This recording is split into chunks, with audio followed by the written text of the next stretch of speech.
A very warm and pleasant evening to one and all who is watching this video today. Hello, my name is Miss Divya Snehal and I would like to welcome you to my channel Learn to Live with Miss Divya.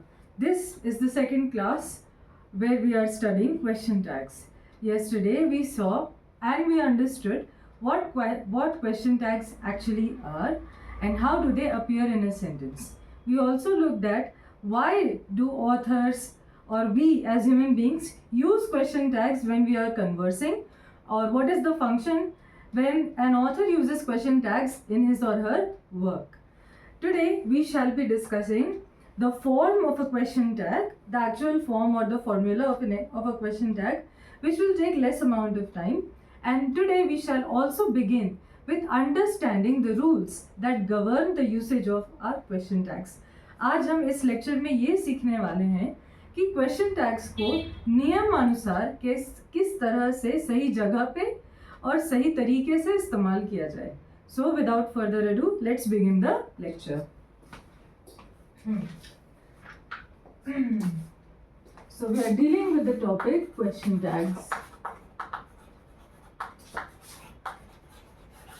Today is the second class of the same topic. Now, to begin with, this is the formula or the form of a question tag. First of all, you have an auxiliary verb.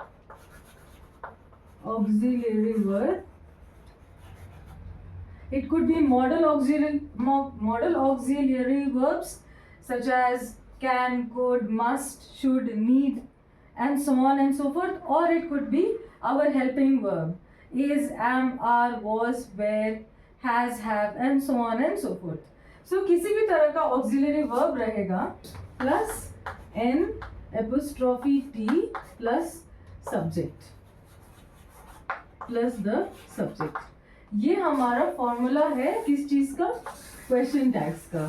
जरा आप ये देखें, when I'll write the examples it will become more clear to you. Just look at these examples. Isn't it? Haven't we? Aren't I? Shouldn't we? Won't? Wouldn't? Can't? Let's look at these examples. अभी मैं जो सवाल पूछूंगी उसका जवाब आप screen की तरफ देखकर करेंगे. Please, as I have already told you multiple times, whenever you are studying with me, you must learn in a proactive manner. You must learn as if I am standing right in front of you and I am giving you commands which you are supposed to follow. Just answer me this. Can I break this down into a few words? This part is the shortcut that we discussed yesterday. For ease of understanding, I'll call it a shortcut. Is not का ये shortcut है. क्या मैं इसको break करके ऐसे लिख सकती हूँ? Is not it? Can I write this the same thing in this way? Is not it? Yes, I can write it in this way. अब आप यहाँ पे देखो, is हमारा helping verb है. Is our helping verb. It is an auxiliary helping verb. Yes. फिर not ये इस फॉर्म में आता है. यहाँ पे over here इस वर्ड में NT आप देख सकते हो. NT stands for not. NT stands for not. Okay, and it can be used as a subject. It is a flower pot. It is a flower pot. So it as a pronoun can become the subject of a question tag. Now just recall the first class where we studied the basics of tenses. A group of words which makes some sense and has a subject and a predicate. What did we call it? Exactly, a clause. So हमारे हिसाब से जो हमने अभी तक पढ़ाई की है उस हिसाब से एक क्वेश्चन टैग एक क्लॉज होता है. A question tag is basically a clause which has its own subject and predicate and which makes some sense. है ना? Some sense it does make, right? I'm not saying the complete sense like a sentence. No. But it is not nonsensical. It makes some sense. Similarly, यहाँ पे आ जाइए haven't we. If we break this down, भी हमारे पास have है, HAVE have, which is an auxiliary verb. हमारे पास NT है, ये वाला part, and then again we. We won the match. We, which acts as the subject. We, which acts as a subject. Subject can be a pronoun. Subject will always be a pronoun. Sorry. Subject will usually be a pronoun. हाँ. Next one, you see are. Aren't में are आप देख सकते हैं. Auxiliary, NT, NT and I. I again becomes the subject. इसी तरह से I want that all of you should in your notebooks analyze these 4 remaining question tags. आप कोशिश करिए कि इन सब में भी आप इसी तरह से एनालिसिस कर पाए. Just pause the video and do this little exercise right now. Only then will you proceed with the video. I hope I have made myself very clear. Yes. So इसको ब्रेक करने की कोशिश करिए same way में जैसे मैंने किया है. बॉक्स बनाइए, सर्कल बनाइए, डबल अंडरलाइन करिए और बोल बोल के करिए so that you understand it and you hear it at the same time. Very good. Now let's come to the rules. Now let's come to the rules.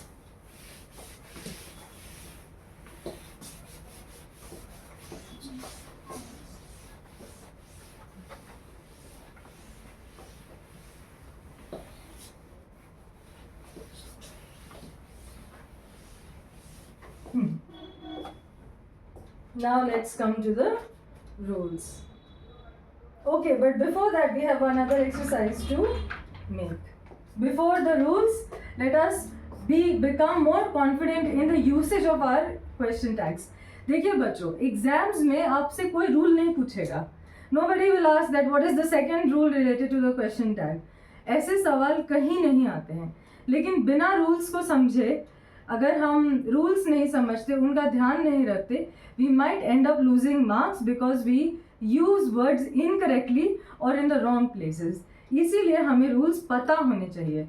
And rules इस तरह से पता होने चाहिए कि हमारे अंदर, हमारे माइंड में वो रूल्स बिल्कुल सिंपल हों. as simple as it can be. इसीलिए ग्रामर में कभी रूल रटने की कोशिश ना करें, उसे समझने की कोशिश करें.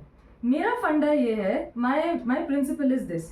पहले आप यूज करना सीख लो थोड़ा बहुत and then go into the nitty gritties of the rules. So here we are now going to start with a second exercise based on question tags and then we will be discussing the rules. Please excuse me because I stressed upon the rules first. Now, exercise 2. Exercise 2. Make sentences using the following question tags. Make sentences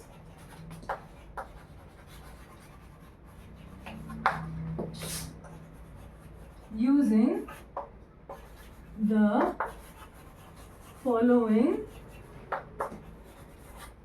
question tags. कल हमने short forms से make sentences practice किया था. Short forms बोले तो would not becomes wouldn't, can't, isn't, aren't, इस तरह के वर्ड से हमने कल क्वेश्चंस फ्रेम किए थे. आज हम क्वेश्चन टैग्स यूज करके हम सेंटेंसेस फ्रेम करेंगे. So let's begin our question box. Here it comes. First word would be isn't he. Isn't he, ये पहला. उसके बाद is she, can one, haven't we,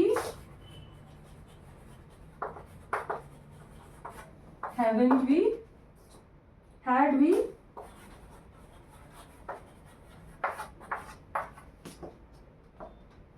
won't you,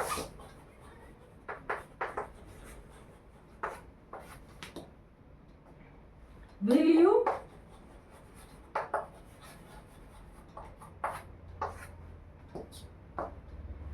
shall we,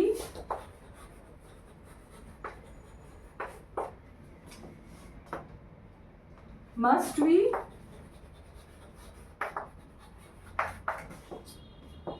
wouldn't they.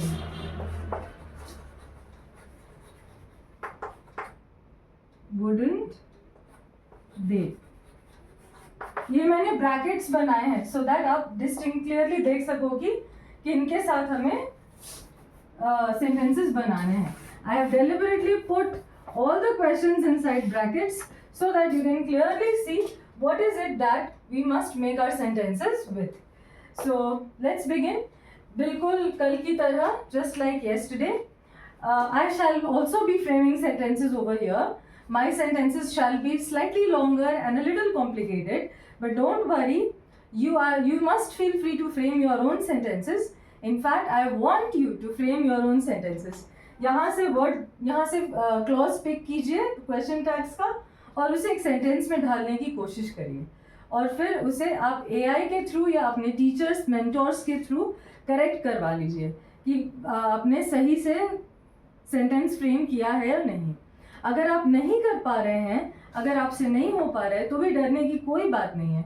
You can always observe my sentences and see कि हाँ ma'am ने ऐसे frame किया है. अगर आपको उससे रिलेटेड कोई डाउट हो तो प्लीज़ कमेंट सेक्शन में पोस्ट कर दीजिए. अगर मुझे मौका मिलेगा तो मैं ज़रूर उन क्वेश्चंस का, उन डाउट्स का आंसर करना चाहूँगी. With that being said, let's begin. First one would be isn't it. This is an I, isn't it? And I'll put a question mark. Let's make a sentence with this. I came prepared with all the sentences, so I'll use these. He is good when it comes to handling difficult situations. He is good. आप लोग सभी video pause करके पहले exercise खुद बनाइए and then you resume the video and see what kind of sentences I have made. Okay, he is good when it comes to handling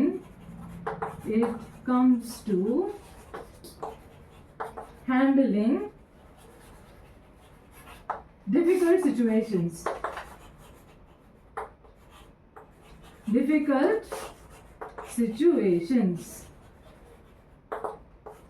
Isn't he? Okay, sorry.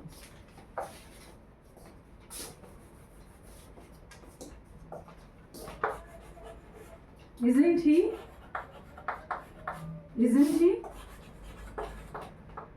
He is good when it comes to handling difficult situations. Isn't he? Here goes our first sentence. Next. Is she? ये हमने बना लिया. Is she? Is she? She isn't home yet. She isn't home yet. Is she? She isn't home yet. Is she? This is our second sentence. Okay. Coming to the third one. Is she हमने बना लिया. Can one?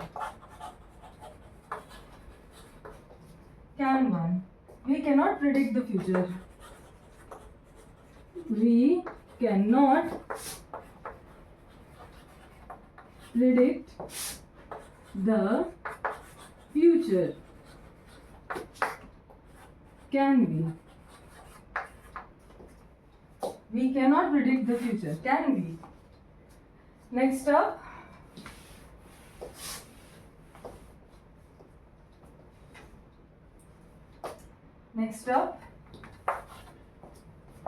Haven't we? This was number 3. Number 4. Haven't we?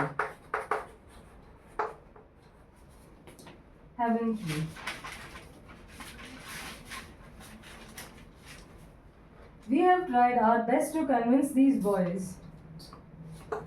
We have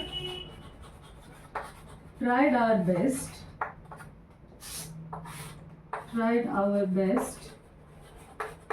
to convince की spelling पर ध्यान दीजिएगा. CONVIENCE. Convince these boys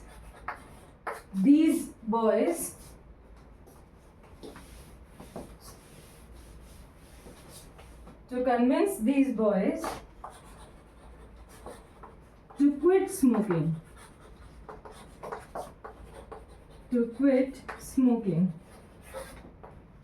Haven't we? Haven't we? Can anyone tell me the meaning of this sentence, children? Can you figure out the meaning of this sentence? Exactly. It is as if I am, let's say, a volunteer in an NGO, and the NGO works for, it tries to rescue people or rehabilitate the people who have been high on drug abuse or those who have been doing substance abuse. Hindi में बताती हूँ. मान के चलिए मैं एक NGO में काम करती हूँ. एनजीओ बोले तो नॉन प्रॉफिट ऑर्गेनाइजेशंस, और मेरे काम में मैं उन लोगों को रेस्क्यू करने की कोशिश करती हूँ. उनकी एडिक्शन, जो ड्रग एडिक्शन है, उससे उन्हें उभारने की कोशिश करती हूँ. And I will make this statement: we have tried our best to convince those boys to quit smoking. हमने पूरा अथक प्रयास किया उन बच्चों, उन लड़कों को ये बता के कि आपको सिगरेट छोड़ देनी चाहिए, है कि नहीं? Haven't we? लेट्स, या एग्जैक्टली. मैं as a worker who works in an NGO tells my colleague that we had tried our level best to convince these boys to quit smoking. Haven't we? हमने पूरा प्रयास किया कि उन लोगों को समझाने का कि तुम्हें स्मोकिंग नहीं करनी चाहिए, है ना? उस सेंस में आप इस सेंटेंस को यूज करेंगे. इस तरह के सिचुएशन में एक इंसान इस तरह के सेंटेंस का इस्तेमाल करेगा. Coming to the next one, had we. Had we. Had we. Had we. We hadn't researched the topic well. We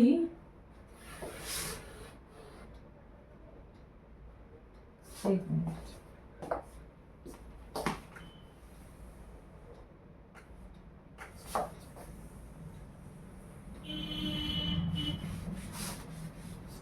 No, let me use a different chalk.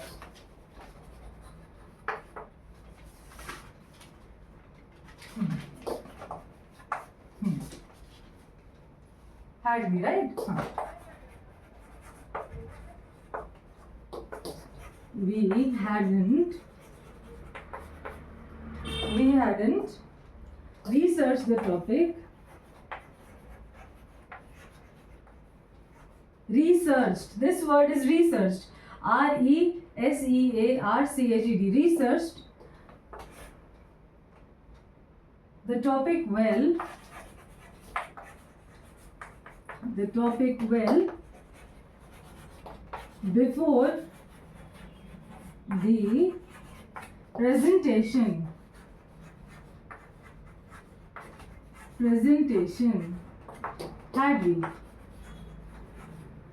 Had we. I am अगर ये नीचे का text नहीं लिख रहा है तो let me read out कि मैंने यहाँ पे क्या लिखा है. आप डिक्टेशन के थ्रू लिख लेना. Had we, ये वाला हम आंसर कर रहे थे.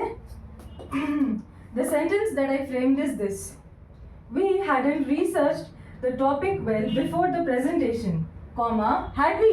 Question mark. Sentence again says that हमने presentation से पहले ample amount of तैयारी नहीं की. हाँ, की क्या? This is the question tag. Had we prepared well? तो वो वाली बात है. चलिए आगे बढ़ते हैं. Won't you?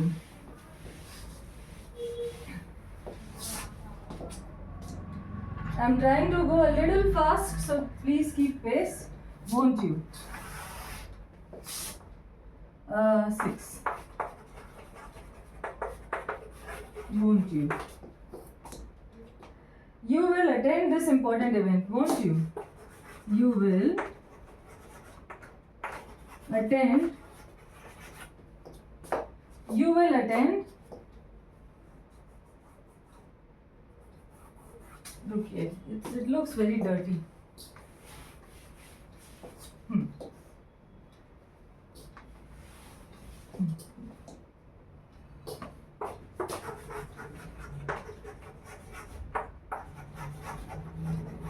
You will attend this important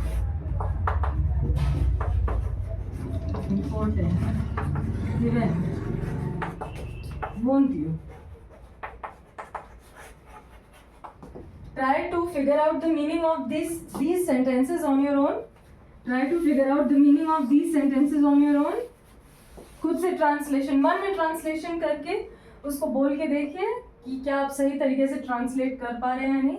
बच्चों, अगर आप ट्रांसलेट कर पा रहे हो ना, इसका मतलब है कि आपकी पकड़ हिंदी और इंग्लिश दोनों ही भाषाओं में अच्छी है. If you struggle with translation, no worries, I am here to guide you. Won't you? You will attend this important event, won't you? आप एक इम्पोर्टेंट इवेंट में जाओगे, है ना? That will be the literal translation of this sentence.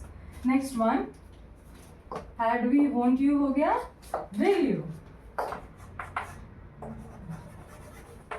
will you, इसे sentence बनाते हैं. you won't listen to me, will you? मैंने दोनों ही चॉक्स येलो उठा रखे हैं और मुझे लग रहा है कि क्यों एक चॉक पर्पल वाला हाथ में क्यों नहीं आ रहा है. so silly of me. will you? you will not listen to me, will you? you will not listen to me, will you? देखिए, हमारे जितने भी सेंटेंसेस हमने अभी तक बनाए उसमें जो बिल्कुल लास्ट वाला पार्ट है, only that part is our question tag. If you find such shortcuts, for instance over here, I could have written won't listen to me, will you? That would have also been correct. अगर आपने यहाँ पे will not की जगह पे won't लिखा होता, you won't listen to me, will you, वो भी सही होता. शॉर्ट फॉर्म्स अलग हैं, क्वेश्चन टैग्स थोड़े से अलग हैं. Question tag towards the end of the sentence आता है, पूरे सेंटेंस को एक इंटरोगेटिव सेंटेंस में या एक क्वेश्चन सेंटेंस में चेंज कर देता है. हमने जितने भी सेंटेंसेस बनाए हैं अभी तक उसमें आखिर के दो शब्द वही सिर्फ और सिर्फ वही क्वेश्चन टैग्स हैं.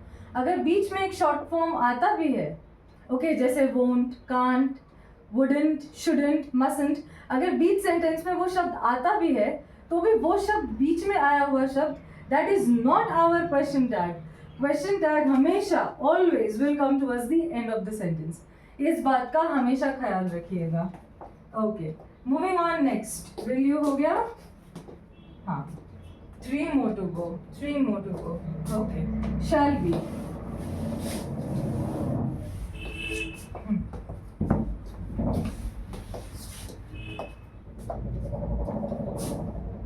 कौन सा नंबर है?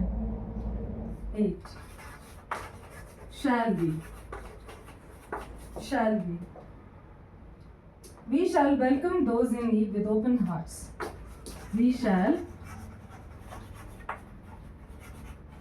welcome those in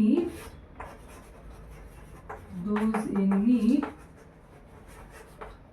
with open hearts.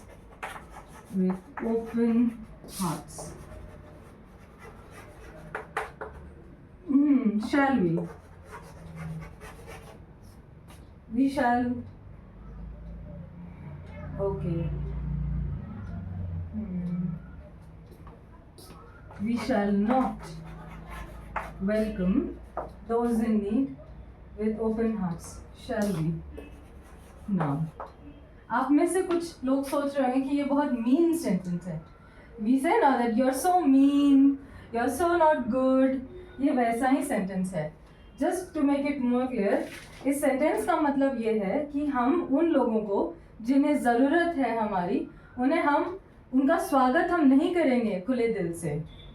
Once more, हम उन लोगों का स्वागत खुले दिल से नहीं करेंगे जिन्हें हमारी ज़रूरत है. हम उन लोगों का स्वागत खुले दिल से नहीं करेंगे जिन्हें हमारी ज़रूरत है. क्या ऐसा है क्या? This is the literal meaning of this sentence. मैंने जानबूझकर शैल को शैल नॉट बना दिया ताकि हमारा क्वेश्चन टैग शैल बी हो सके. मैंने जानबूझ के ये ऐसा इसलिए किया क्योंकि रूल नंबर 1 जो है क्वेश्चन टैग्स का, that states that whenever there is a question tag in a sentence, the statement part of that sentence, if it is positive, the question tag will be negative. If the statement part is negative, then the question tag will be positive. अगर मैं यहाँ shall रहने देती और यहाँ भी shall लिख देती तो ये sentence grammatically incorrect हो जाता. इसीलिए, and since हमारा question है shall be से sentence बनाना और shall we से ही नहीं, shall we as a question tag उससे सेंटेंस बनाना। इसीलिए हमने जानबूझकर इंटेंशनली जानबूझकर हमने यहाँ पर इस वाले पार्ट को सेंटेंस के इस हिस्से को शैल नॉट किया। ठीक है, इट वॉज अ मिस्टेक। मेरे नोट्स में भी मैंने सेम लाइन लिखी है, बट अब ये सेंटेंस जो है बहुत मीन सेंटेंस है, बहुत गलत सेंटेंस है, मतलब मीनिंग वाइज गलत ऐसा नहीं सोचना चाहिए, बट ग्रामेटिकली ये सेंटेंस अब सही है। I gave you my explanation. I believe कुछ लोग जज भी करते हैं कि मैम भी नोट्स बना के आती हैं और फिर नोट्स से पढ़ाती है, उनको अपने नॉलेज पे कॉन्फिडेंस नहीं है क्या? देखिए, मेरा ऐसा मानना है कि इंसान को हर सिचुएशन के लिए तैयार रहना चाहिए। एटलीस्ट वो सिचुएशन जो होनी ही होनी है फ्यूचर में, जिन चीज़ों के लिए आप सीरियस हैं, जिन चीज़ों को लेकर आप पैशनेट हैं, उसकी तैयारी आपको करनी चाहिए। हमेशा ओवर कॉन्फिडेंस में नहीं जाना चाहिए। अगर मैं बिना नोट्स के आपको पढ़ाऊंगी, ये वीडियोस जो अभी 1 घंटे के अंदर आ रहे हैं, 54 मिनट्स 46 मिनट्स, वो फिर 1.5 घंटे बन जाएंगे if I don't come well prepared for the class. इसीलिए मैं नोट्स बनाती हूँ। मुझे तैयार रहना बहुत पसंद है, चाहे वो मेरा काम हो या मेरी पर्सनल लाइफ। हमेशा जिस भी चीज़ की आप तैयारी कर सको। अगर मुझे खाना बनाना है तो मैं पहले मम्मी से रेसिपी पूरी पूछूंगी, फिर मैं ये भी जानूंगी कि कौन सा सामान कहाँ रखा है, तब मैं किचन में एंटर करूंगी। ये नहीं कि पहले एंटर कर लिया फिर आवाज़ लगा रहे, मम्मी चीनी कहाँ है, चाय पत्ती कहाँ है, दूध नहीं मिल रहा है। ये सब बाद में, ये सब नहीं करना है। पहले तैयारी करिए, फिर कुछ इनिशिएटिव लीजिए, और इनिशिएटिव ज़रूर लीजिए, है ना। तैयारी करिए और आपको जब लगे कि हाँ शायद मैं अब तैयार हूँ, तो उसे ज़रूर, उस काम को ज़रूर कीजिए। कई बार ऐसा भी होता है कि इंसान तैयारी तो पूरी कर लेता है लेकिन शुरुआत करने की हिम्मत नहीं जुटा पाता। वैसी स्थिति में ईश्वर को स्मरण कीजिए। I know I am going a little bit philosophical over here, but I am only sharing those things जिन्होंने मुझे बहुत हेल्प की। जब मुझे ये पूरा सीरीज स्टार्ट करना था तब मैंने ईश्वर से करेज मांगा, मैंने उनसे हिम्मत मांगी और उन्होंने मुझे हिम्मत दी। इसीलिए मैं आज आपके सामने ये सब कुछ कर पा रही हूँ। Okay, now let's come back to the topic. बहुत हो गया बेवजह ज्ञान फैलना, चलिए वापस आते हैं। हमने कर लिया shall be. Okay, next one is must be. Must be, we mustn't decide in haste. Must we mustn't decide this in haste. Must we? If the word is not visible over here, let me read it out for you. Must we mustn't decide this in haste. Must we? Haste का spelling HASTE and mustn't, इसको pronounce करने के लिए mustn't नहीं बोलना है, it is mustn't. That is how it is pronounced. Mustn't नहीं बोलना है. Okay, yes, ये हो गया. And the last one for now, wouldn't they?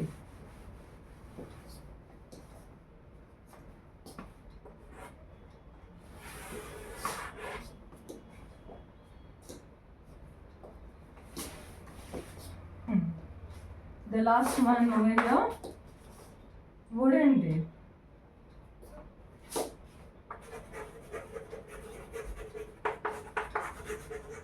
Wouldn't they?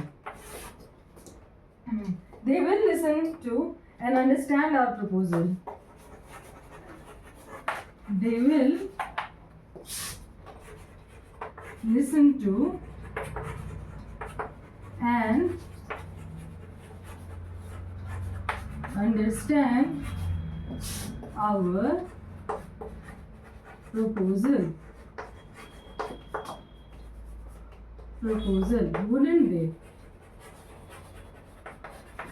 Wouldn't they? Please children, I am saying this again, all of the sentences which you have made and all the sentences which I have made must end with a question mark. अगर आप question mark छोड़ोगे, you will lose half a mark. Please don't make these silly mistakes. Okay? They will listen to and understand our proposal, wouldn't they? वो हमारी बात सुनेंगे और समझेंगे, है ना? That is what this sentence means. Very good. So we have completed exercise 2 of question tags. हमने कल भी sentences बनाए थे, हमने आज भी sentences बनाए. अब हम and these kind of questions can come. Class 6, 7, 8 के लिए ऐसे सवाल आ भी सकते हैं एग्जाम्स में. हालांकि कॉम्पिटिटिव एग्जाम्स में आपको बोलेगा, एक सेंटेंस दे दी जाएगी और कहेगा कि अप्रोप्रिएट क्वेश्चन टैग्स इन 4 ऑप्शंस में से सेलेक्ट करके लिखें. वैसे एक्सरसाइजेस हम कुछ समय बाद करेंगे जब हम रूल्स के गो थ्रू बोलेंगे, तब आपको आइडिया रहेगा कि किस तरह का ऑप्शन से बचना है.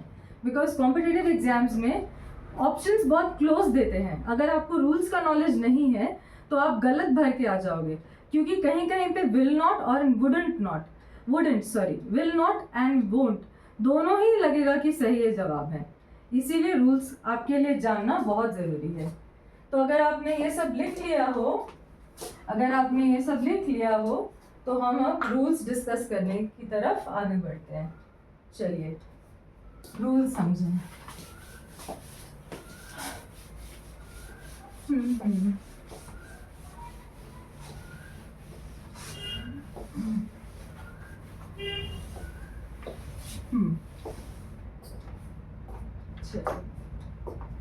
Rules.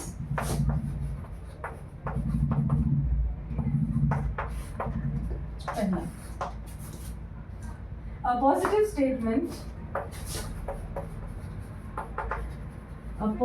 statement takes a negative question tag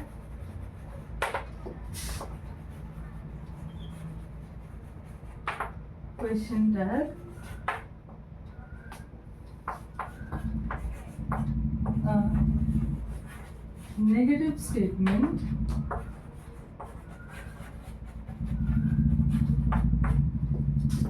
takes a positive question tag.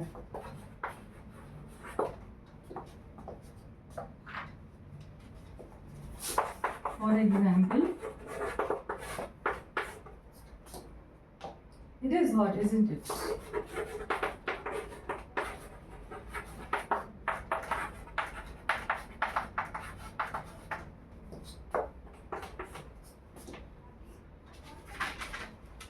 Isn't it hot today? Is it?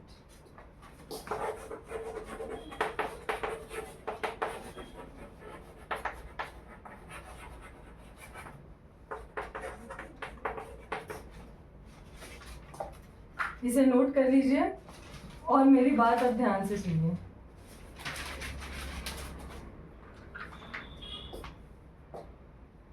ये वाला हिस्सा स्टेटमेंट है, हमने कल ये बात डिस्कस की थी. इट इज हॉट, ये वाला हिस्सा स्टेटमेंट है और ये कॉमा के बाद वाला हिस्सा हमारा क्वेश्चन टैग है. सही बात बोली मैंने. This part is our statement and this part is our question tag. Now if I remove this, isn't it, अगर मैं इसे छुपा लूं, it is hot in itself is a positive sentence. Yes or no? Is it an assertive sentence? Definitely yes. So ये हमारा हिस्सा positive है. लेकिन यहाँ पे देखिए, isn't it, यहाँ पे NP लगा हुआ है, इसका फुल फॉर्म है is not it. ये word not makes this part of the sentence a negative one. So ये हिस्सा हमारा नेगेटिव है. Positive statement, negative question tag. Positive statement, negative question tag. अब दूसरे वाले एग्जाम्पल पे आइए. Basically both the sentences mean the same thing, but एक में हमने नाक ऐसे पकड़ी है, दूसरे में हमने नाक ऐसे पकड़ी है. I hope there is no chalk dust on my nose. Okay, so ये वाला एग्जाम्पल है, ये वाला example, both of them mean the same thing. बस डिफरेंस इतना है कि यहाँ हमने थोड़े इनडायरेक्ट वे में सेम बात करी है. Just look at it. Isn't it hot today? Is it? Isn't it hot today? Is it? Isn't. फिर से यहाँ पे आ गया, ये हमारा एक नेगेटिव वर्ड हो जाता है. इसके लिए नेगेटिव हो जाता है. Isn't it hot today? ये स्टेटमेंट वाला पार्ट नेगेटिव हो गया और इज इट हमारा पॉजिटिव है. Yes or no? So negative statement, isn't it hot today? Negative statement, but is it positive question tag? I hope the rule is clear to you. जब भी एक positive statement होगा उसका question tag negative लेगा. जब भी एक sentence negative होगा उसका क्वेश्चन टैग पॉजिटिव होगा. इट्स लाइक मैग्नेट्स, कहते हैं ना, नॉर्थ साउथ को अट्रैक्ट करता है. North pole and south pole stay together. कुछ वैसा ही है यहाँ पे भी. चलिए, अट्रैक्ट ईच अदर. हाँ, let's come to the second point.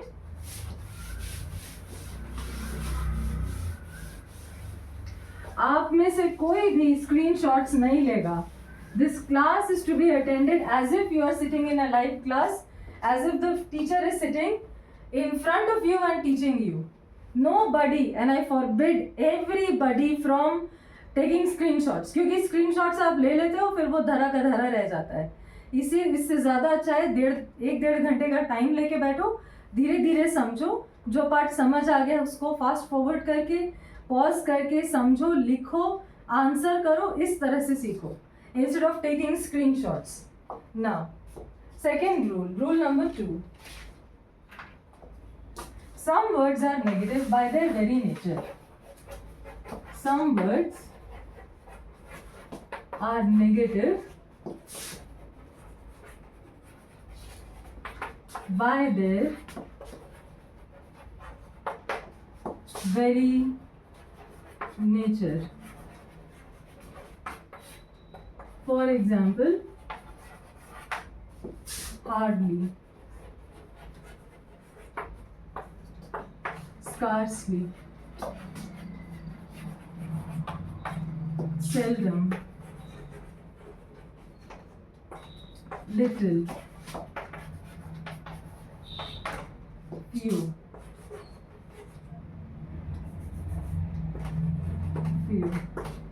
कौन सा मिस किया मैंने?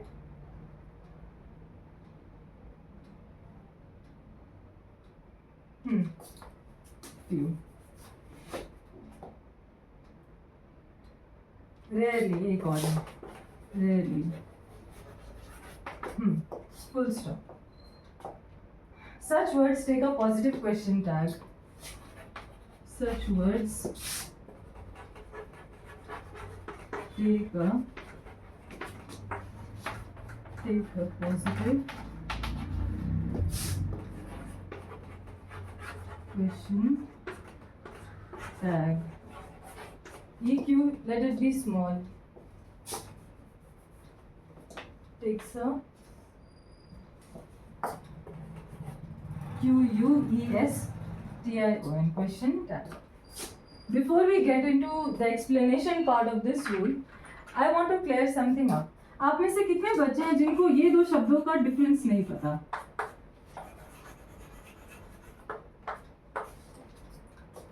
मैंने अपने 1.5 साल के टीचिंग करियर में, जब मैं जेवियर्स में पढ़ाती थी, आई हैव ऑब्जर्व दैट ये दोनों शब्द में बच्चे बहुत कंफ्यूज होते हैं, एक को दूसरे की जगह लिख देते हैं.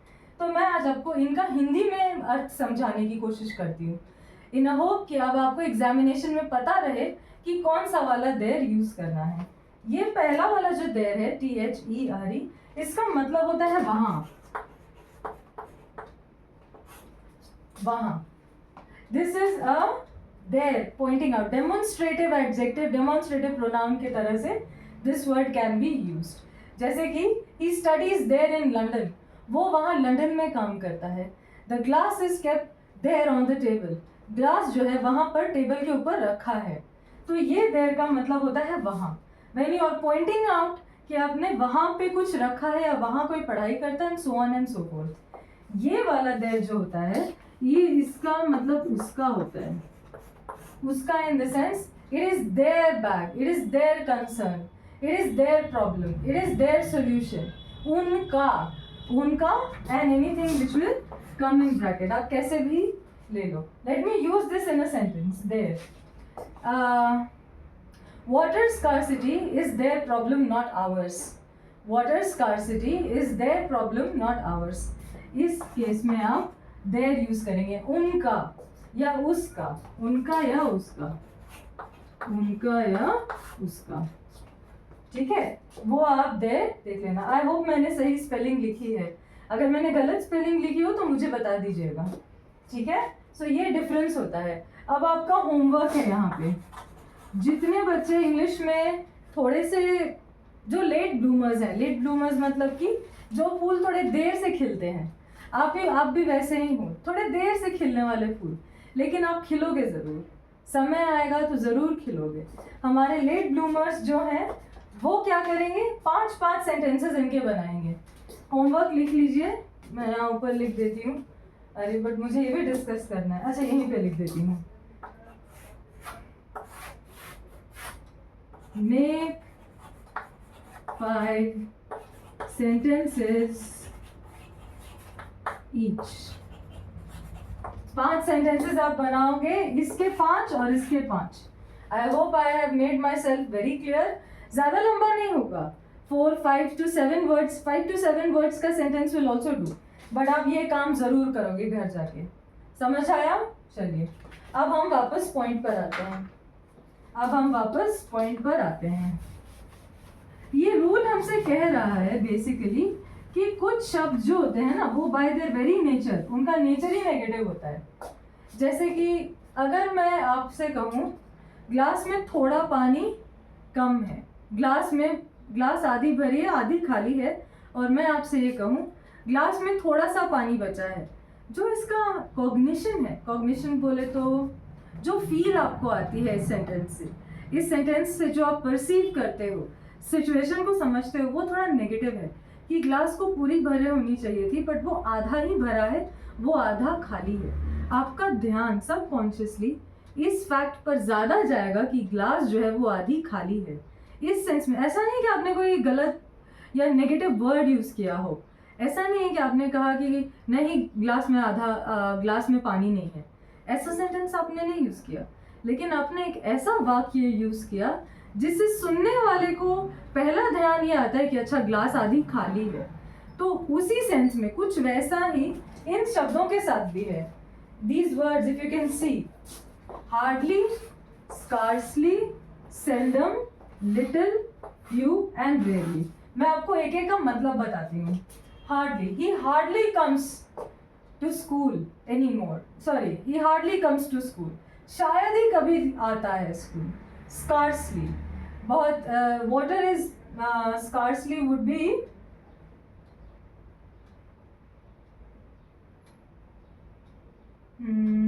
अभी तो मेरे मन में कोई सेंटेंस नहीं आ रहा है, बट स्कार्स का मतलब होता है कम, किसी चीज की कमी होने को हम स्कार्सली होना कहते हैं, ठीक है। सेल्डम जो है, इन शब्दों को देखिए, always,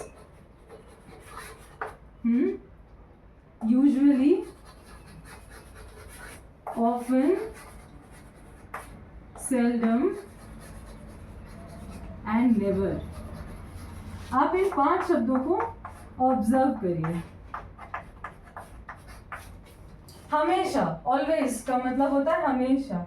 usually 90% of the times, हाँ, इसका मतलब whenever I use the word usually I mean 90% of the times कुछ यूज होता है। ऑफन मतलब यूजुअली से और कम। अगर हम कहें कि कोई इवेंट ये 100 बार होती है, ये 90 बार होती है, ये लेट्स से 80 बार होती है, सेल्डम आ जाता है सीधा 70 पे, और एक ये नेवर मतलब कभी नहीं, नेवर मतलब कभी भी नहीं। मैं एक बार फिर से समझाती हूँ, आई थिंक मैंने आपको कंफ्यूज कर दिया है। Let me explain it to you once more. Always, an event, कोई भी इवेंट जब हमेशा होता है, हमेशा, एवरी सिंगल टाइम, तब हम ऑलवेज यूज करते हैं। यूजुअली हम तब यूज करते हैं when we want to convey the idea कि वो 100% तो नहीं, लेकिन 90% ऑफ द टाइम जैसा होता है। ऑफन हम तब यूज करते हैं जब कोई इवेंट होता है, नहीं होता है, होता है, नहीं होता है। मतलब you can assume this to be 1 2 3 4 5, इसको 80 ना करके आप 50-50 रख लो, 50-50। ऑफन हो भी सकता है, नहीं भी हो सकता है। Always there is a 50-50% chance कि होगा या नहीं होगा। सेल्डम जो है वो और कम, लेट्स से इसको 30 कर लो, 100 बार अगर कुछ होता है उसमें 30 बार ऐसा आउटकम आता है। ओके, ये फ्रीक्वेंसी कितनी बार कोई चीज़ हो रही है उस हिसाब से। ऑफन का मतलब है 50-50 होता है, और सेल्डम का मतलब आउट ऑफ 100 सिर्फ 30 बार ऐसा होता है। फिर एक होता है रेयरली, यहाँ पे मैंने मिस कर दिया है, ये भी आप लिख लो, रेयरली। रेयरली का मतलब होता है once in a while, Hindi में कहते हैं ना ईद का चांद होना, रेयरली का मतलब कुछ वैसा ही है, ईद का चांद होना। एंड लास्ट में आता है नेवर, कभी नहीं, 0% चांस, 0% चांस, कभी नहीं। सो अब मैंने आपको 2 वर्ड्स की मीनिंग समझा दी, रेयरली के और सेल्डम के। फिर लिटिल और few, you just listen to these sentences. There is little water left in the glass. Few people came to the event. Few students attended the seminar. There is little money left in my purse. सारे ही sentences में आपको एक कमी का बोध होगा कि कुछ कम है। इसीलिए ये जो रूल है स्टेट करता है कि कुछ शब्द ऐसे होते हैं जिनका बाय देयर वेरी नेचर, उनका स्वभाव ही नेगेटिव है, इन शब्दों का स्वभाव ही नेगेटिव है। और जब भी स्वभाव नेगेटिव है तो जहाँ पे ये यूज़ होंगे वो सेंटेंसेस भी नेगेटिव हो जाएंगे। और अभी हमने सीखा कि जो सेंटेंसेस नेगेटिव होते हैं उनके लिए हम एक पॉजिटिव क्वेश्चन टैग यूज़ करते हैं। देयर यू गो, यही हमारे रूल में लिखा हुआ है। That is what the rule says. Some words are negative by their very nature, for example hardly, scarcely, seldom, little, few, rarely. इस तरह के शब्द नेचर, अपने नेचर की वजह से नेगेटिव होते हैं। Such words take a positive question tag. ठीक है, अब आई होप आपको समझ आ गया हो। चलिए कुछ एग्जाम्पल्स देखते हैं।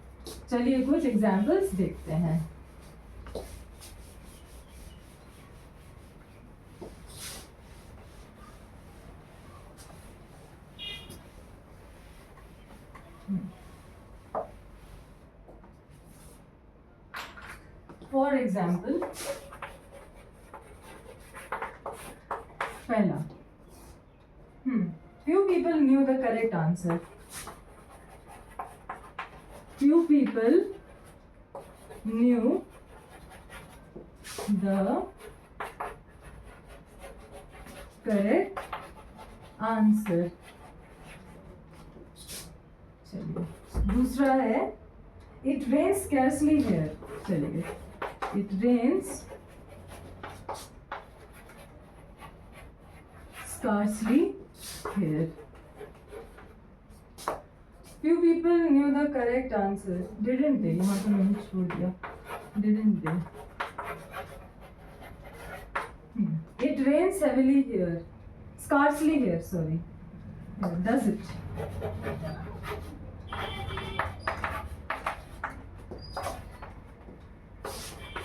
Third वाला है we seldom see our friends nowadays. We seldom see our friends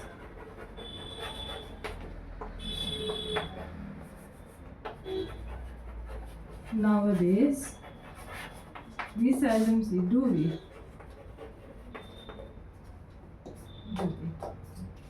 अब आप ध्यान दीजिए, जो अभी हमने सीखा वो इन तीनों सेंटेंसेस में, इन तीनों इंटरोगेटिव सेंटेंसेस में झलक जाएगा। Few people new the correct answer. अभी हमने सीखा कि फ्यू के वजह से ये पूरा स्टेटमेंट वाला पार्ट जो है, only the statement part I am talking about, ये फुल स्टॉप, सॉरी इस कॉमा तक जो स्टेटमेंट पार्ट है वो नेगेटिव है because of this word few. और इसका क्वेश्चन टैग देखिए, इसका क्वेश्चन टैग डिड दे होना चाहिए। Few people new the correct answer, did they.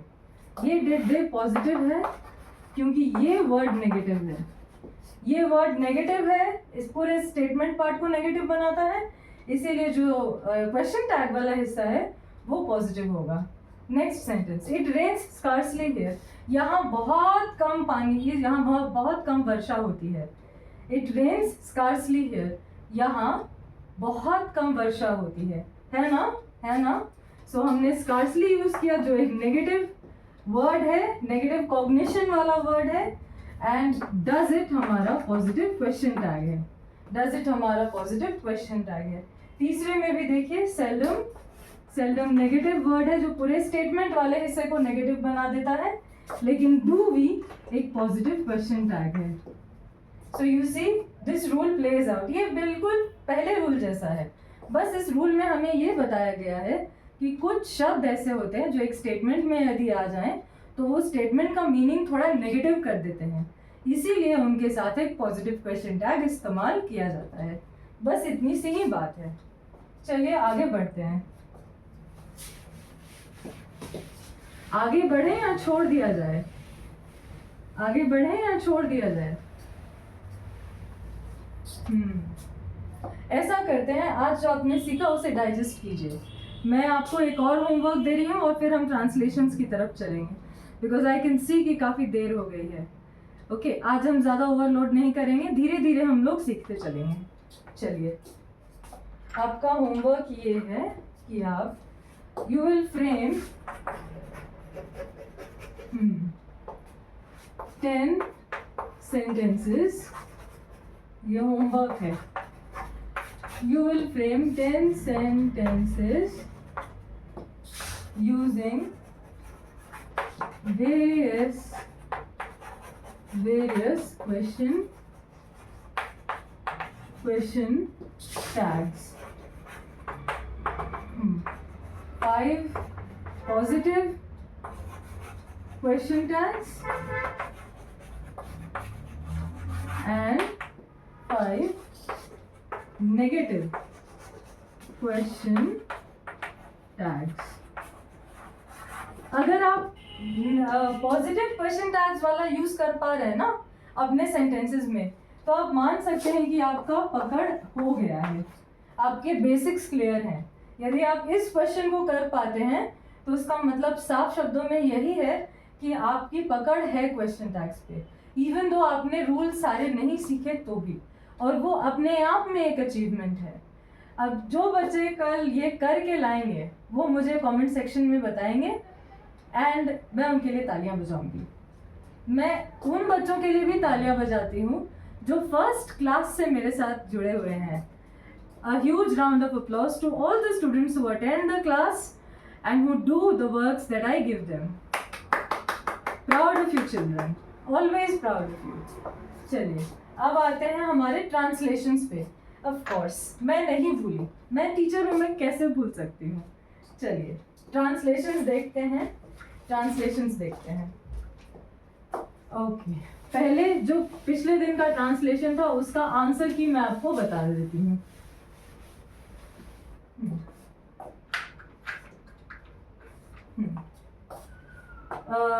Okay, Mohan is a poet. पहले लिख तो लूं answer key of translation 5. Answer key of translation 6, not 5, 6. Sorry, 6. Translation sorry answer key of translation 6. Mohan is a poet. अच्छा, before that मैंने कहा था कि एक सेंटेंस है, how beautiful the scene is. परसों की क्लास में मैंने आपसे कहा था कि इस तरह के एक्सक्लेमेटरी सेंटेंसेस में ये मार्क ऑफ एक्सक्लेमेशन जो है वो हमेशा सेंटेंस के एंड पर आता है, हम इसे यहाँ पे नहीं डाल सकते. और फिर मैंने कहा था कि मैं पता करके आपको कंफर्म बताऊंगी whether this particular mark can be placed here. So मैंने AI से पूछा और कुछ बुक्स रेफर की एंड मुझे ये पता चला कि जो मैंने बताया था वो बिल्कुल सही था. आप यहाँ पर मार्क ऑफ एक्सक्लेमेशन नहीं यूज कर सकते. This makes the sentence grammatically incorrect. अगर आपके इस तरह के सेंटेंसेस हैं जो सरप्राइज या वंडर को एक्सप्रेस करते हैं, मतलब interrogative exclamatory sentences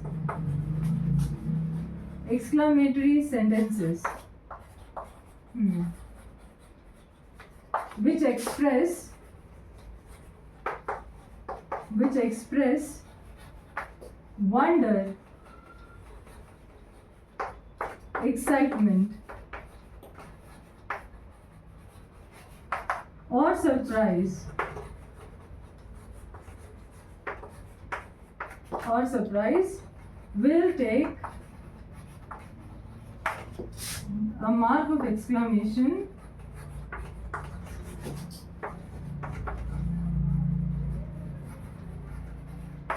only towards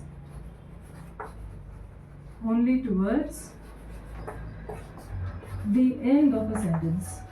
Only towards the end of a sentence. ठीक है, ये आप नोट कर लो कि यहाँ पे आप नहीं डाल सकते, it has to be over here. And आप अपने से 2 एग्जाम्पल्स भी लिख लेना. ठीक है, अपने से 2 एग्जाम्पल्स भी लिख लेना. मुझे उम्मीद है और मुझे यकीन है कि आप खुद से फ्रेम कर पाओगे. हमने इतने सारे एक्सरसाइजेस किए हैं, इतने सारे क्वेश्चंस प्रैक्टिस किए कि आपसे हो जाएगा.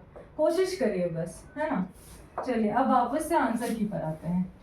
इसे एक बार वीडियो पॉज करके लिख लीजिएगा, स्टार मार्क या नोट, एक एज अ नोट इसको लिख लीजिएगा, है ना. फ्यूचर रेफरेंस के लिए ये काम आएगा. मैं जानबूझ के छोटी छोटी चीज़ें भी बता दे रही हूँ सो दैट आप आधा नंबर भी ना खोएं. इसके बाद आपकी प्रैक्टिस पे निर्भर करेगा कि आप कितना याद रख पाते हैं. चलिए शुरू करते हैं. Let's begin. Mohan is a poet. Mohan is a poet. Poet जिसे हम हिंदी में कवि कहते हैं. Mister Sinha is a teacher. Mister Sinha is a teacher. Teacher बोले तो शिक्षक, जो मैं हूं. मैं शिक्षिका हूं. शिक्षक मेल होते हैं. फिर Suman is a farmer. Suman is a farmer. Suman एक किसान है. He is the prime minister. He is the prime minister. Prime minister. Prime and minister are 2 separate words. हालांकि जब हम प्रधानमंत्री लिखते हैं तो वो एक शब्द होता है. प्रधानमंत्री. प्रधानमंत्री एक शब्द होता है. Minister. You are an artist. You are an artist. आप एक कलाकार हो. आप एक कलाकार हो. You are an artist. फिर he is a film star. He is a film star. वो एक सेलिब्रिटी है. You can say celebrity. Celebrity का मतलब कोई जानता है? Do any one of you know what is meant by the word celebrity?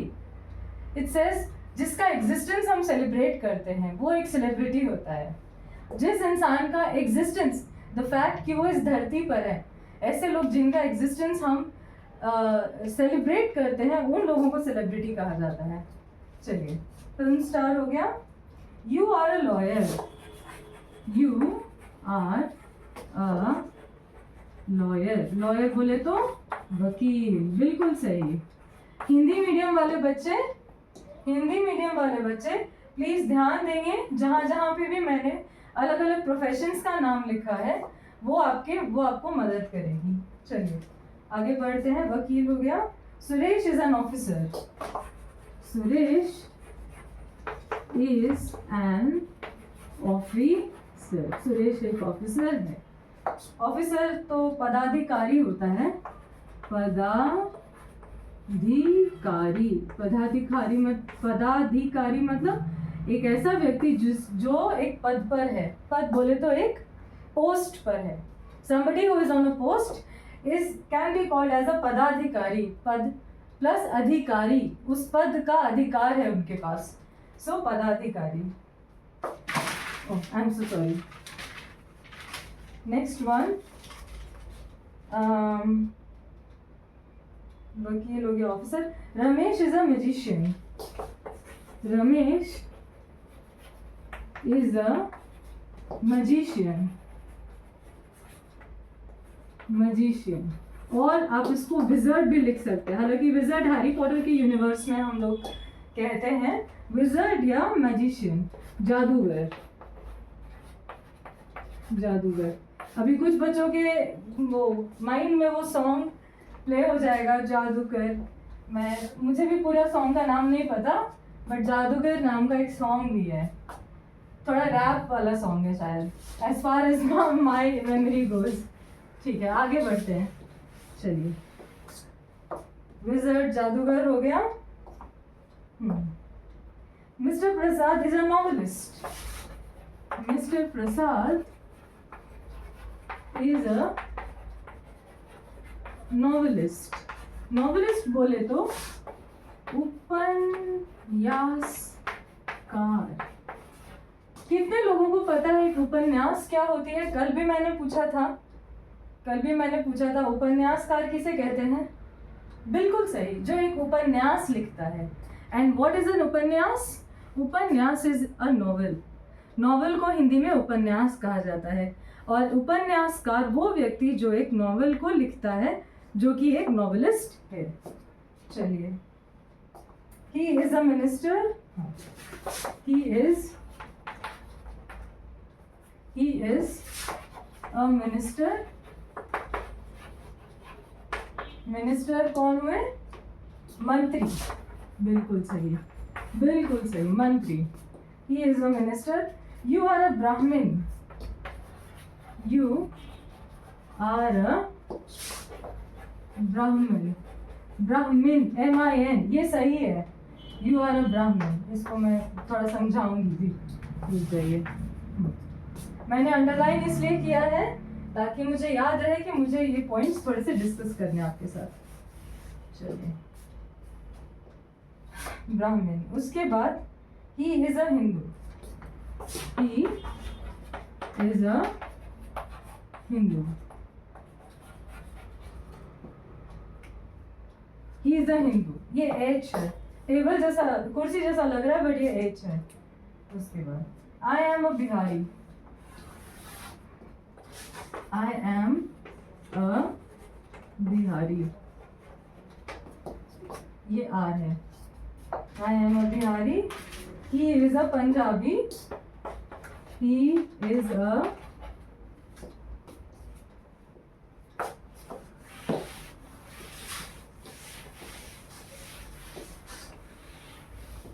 He is a Punjabi. He is a Punjabi. He is a Jharkhandi. He is a Jharkhandi. ऐसे आप और भी states के नाम ले सकते हो, जैसे हरियाणवी हो गया, उत्तर प्रदेशी, मध्य प्रदेशी, इस तरह से करके आप मल्टीपल स्टेट्स का नाम रख सकते हो। He is from Karnataka. He is from Tamil Nadu. He is a Tamil. He is a Telugu. He is अ कन्नड़। इस तरह से लैंग्वेजेस पर भी आप इस तरह के वर्ड्स देखोगे, है ना। कन्नड़, वो लोग जो कन्नड़ बोल सकते हैं। तमिल, जो लोग तमिल में बोल सकते हैं। ही इज अ तेलुगु, जो तेलुगु बोल सकते हैं, and so on and so fourth. चलिए, झारखंडी ये हो गया। उसके बाद Ramu is a priest. Ramu is a priest. Priest मतलब पुजारी। पुजारी। आगे है ही is a Buddhist. He is a Buddhist. Somebody who follows Buddhism. Someone who follows Buddhism.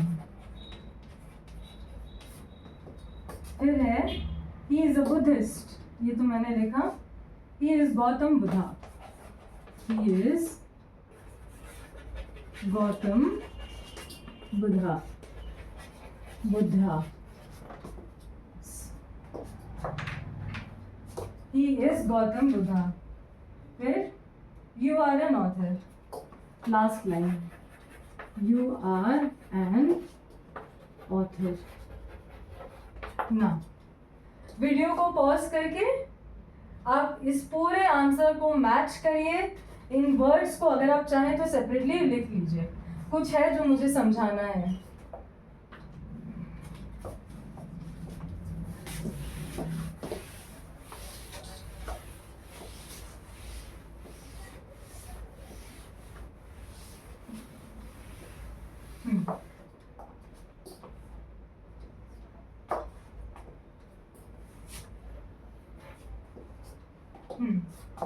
चलिए, आप में से कितने लोगों को ये पता है कि एक नॉवेलिस्ट, ऑथर, पोएट, इन तीनों शब्दों में क्या अंतर है? इन तीनों शब्दों में क्या अंतर है? आप में से कोई है जो ये जानते हैं? Do any of you know? Does anyone know what is the difference between a novelist, an author, and a poet? Well, an author. Yes, exactly. That's how you guessed it right. Author is a general term. Author जो है वो एक general term है for people who write fictitious works. fictitious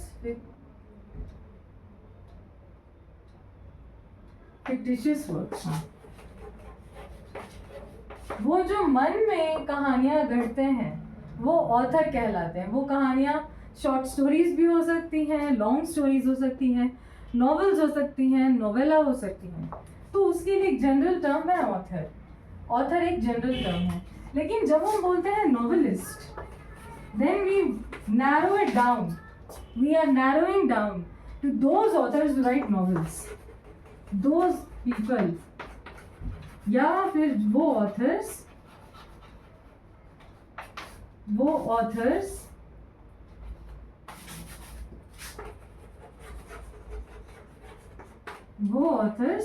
जो कि who write novels. और similarly जो poets होते हैं दे पेन डाउन और दे राइट पोएम्स। यही डिफरेंस होता है एक नॉवेलिस्ट का, एक ऑथर का और एक पोएट का। एक और वर्ड होता है जिसको हम बोलते हैं नरेटर।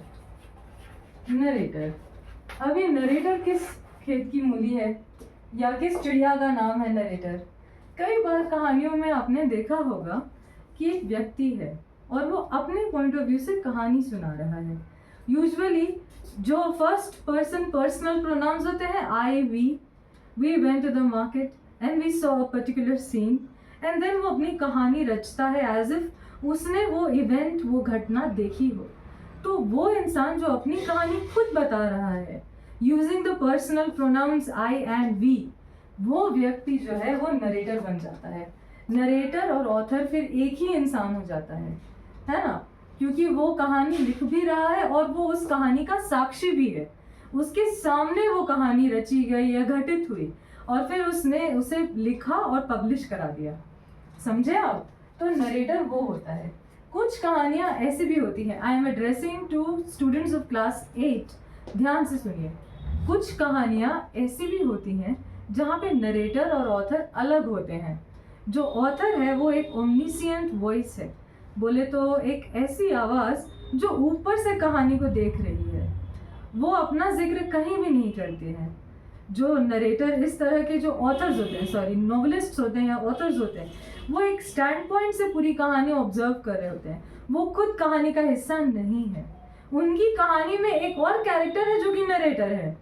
उनकी कहानी में लेट्स से मिसेस बेनेट हुई, मिस्टर बेनेट हुए, एलिजाबेथ हुई, है ना? These are various characters. वैसे ही कैसे ये तरह के डिफरेंट कैरेक्टर्स हैं, वैसे ही इस तरह के नॉवेलिस्ट्स की स्टोरीज में एक कैरेक्टर नरेटर भी होता है। वो नरेटर, उसका अपना नेचर होता है और वो पूरी कहानी देखता है और उसे लिखता है, ऐसा हमें लगता है। बट असल में कहानीकार तो वो ऊपर बैठा शख्स है जिसके पॉइंट ऑफ व्यू से हम ये पूरी गाथा देख रहे हैं। ठीक है? आप जो आप में से जो लोग बहुत सारे नॉवेल्स या बुक्स पढ़ चुके हैं, व्हाई डोंट यू सजेस्ट कोई the name of any such work where the narrator और where the author is an omniscient voice. Please write the names of such works in the comment section. I would really love to know. अगर आपको मेरी बात नहीं भी समझ आई तो डरने की कोई बात नहीं है. ये सिर्फ एक ट्रिविया था जो मुझे लगा मुझे आपको बताना चाहिए. चलिए, बहुत देर हो चुकी है और शायद मैंने आज बहुत होमवर्क भी दे रखा है, तो मैं आज आपको एक डिफरेंट तरह का होमवर्क देती हूँ. चलिए, आज हम ट्रांसलेशन वाला होमवर्क नहीं करेंगे क्योंकि मैंने आपको बहुत होमवर्क दे दिया है. मैं समझती हूँ आपके स्कूल या ट्यूशन की भी पढ़ाई बहुत होती होगी, इसीलिए आज का आपका होमवर्क है ये.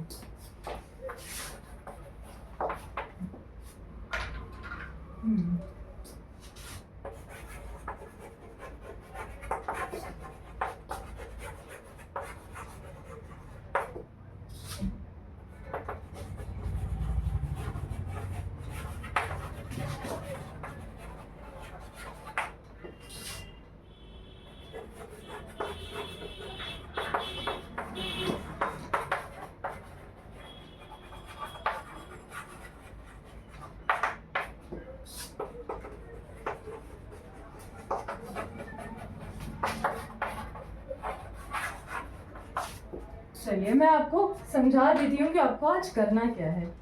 सबसे पहले आपने जितने भी ट्रांसलेशंस किए हैं उसमें आपकी जितनी भी गलतियाँ हुई, वो स्पेलिंग एरर हो या फिर दिस को दैट लिख देना हो, एन को एम लिख देना हो, किसी भी तरह की गलती हुई हो जो आपने करेक्ट की है, आपको उन सारी गलतियों की एक लिस्ट बनानी है. पहले आप हिंदी का स्टेटमेंट लिखेंगे, फिर उसका सही इंग्लिश अनुवाद लिखेंगे. और आप ये स्केच पेन्स यूज़ कर सकते हैं या वो स्टाइलिश फ्लूइड अलग अलग रंग के कलम यूज़ करके एक सुंदर से पेज पे वो सारी गलतियाँ आप अपनी लिखेंगे. हमने अभी तक 6 ट्रांसलेशंस या 5 ट्रांसलेशंस बनाए हैं. हर एक ट्रांसलेशन में जो भी गलती आपने की है उसका हिंदी का सेंटेंस एक तरफ और उसका सही इंग्लिश ट्रांसलेशन एक तरफ लिखकर एक सुंदर से अपनी कॉपी में सुंदर से लिखें, सो दैट फ्यूचर में जब आप एग्ज़ाम में जाने से ठीक पहले अपनी मिस्टेक्स रिवाइज करना चाहते हो या वो रिवाइज करना चाहते हो वो हिस्सा जहाँ पे आपने बहुत सारी गलतियाँ की हैं, तो वहाँ पर वो नोट्स आपके काम आएंगे. ठीक है, सो आप ये करोगे. This is your homework for today. क्योंकि 15-20 ट्रांसलेशंस बना के अपने मिस्टेक्स को रिवाइज नहीं करने का कोई पॉइंट नहीं बनता है. चांदनी, आप आई होप आपने वो मूवी देखी होगी चांदनी चौक टू चाइना. मैंने बहुत देखी है बचपन में. It has been one of the favourite movies that I have ever watched. उसमें जो टीचर है, मार्शल आर्ट्स टीचर का रोल जो एक्टर प्ले करते हैं, उनकी एक लाइन है, मुझे उस एक मूव से खतरा नहीं है जो तुमने मुझे उन 10,000 मूव्स से खतरा नहीं है जो तुमने एक बार प्रैक्टिस की है. मुझे उस एक मूव से खतरा है जिसे तुमने 10,000 बार प्रैक्टिस की है. Same applies for studies as well. So with this we come to the end of today's class. I hope आपको अच्छा लगा हो, आपने कुछ नया सीखा हो और आपको मज़ा भी आया हो. I wish you a very happy learning. कुछ देर में ब्लैकआउट हो जाएगा, इसीलिए मैंने ये वीडियो अभी रिकॉर्ड कर ली है. कोई बात नहीं, आप इसको कल आराम से देखना. मैं डेली वीडियोस डालने का पूरा प्रयास करती हूँ क्योंकि वो मेरा कमिटमेंट है. बट मैं समझती हूँ कि आप एज स्टूडेंट्स आपको बहुत सारे सब्जेक्ट्स पढ़ने हैं. क्वांट्स भी पढ़ना है, मैथ्स भी पढ़ना है, साइंस, हिंदी, रीजनल लैंग्वेजेस, बहुत सारे सब्जेक्ट्स हैं जो आपको पढ़ने हैं. इसीलिए मैं बोलूँगी कि जब आप थके हुए हों या जब आपको रेस्ट रिलैक्सेशन करने का मन हो, तब आप कभी कभी बिना कॉपी और पेन के भी इस वीडियो को देख सकते हैं, जस्ट टू रिलैक्स, है ना. एंड देन फिर आप नोट्स दोबारा इसको देखते हुए नोट्स बना सकते हैं. लेकिन स्क्रीनशॉट कोई नहीं लेगा. मुझे नहीं चाहिए कि मेरे बच्चे स्क्रीनशॉट्स लें. ठीक है, आई थिंक अब मैं बहुत बोल चुकी, so I will take your leave now. See you in the next class.